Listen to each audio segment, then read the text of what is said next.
Here are a few ways for you to consider when organizing your curriculum. Traditional method.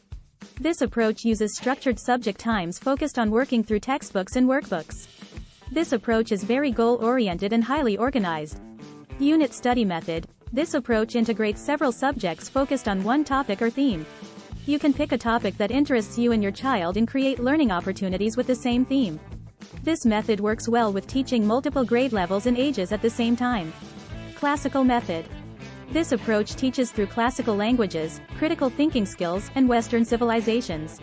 Unschooling method. This approach surrounds the child with opportunities to learn in an unstructured environment. This can also be thought of as interest-initiated learning. With this method, your child will learn from real-life experiences. Children are encouraged to pursue their interests and glean learning opportunities. Community method. The child learns significant real-life lessons by participating in events outside the home.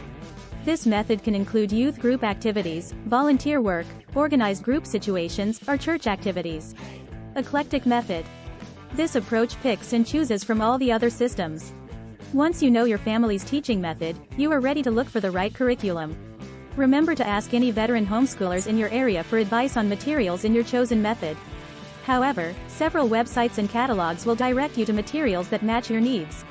Watch helpful videos on the Homeschooling Interactive Magazine podcast on YouTube, Facebook, and Instagram. You can also purchase the Homeschooling Interactive Magazine on Amazon.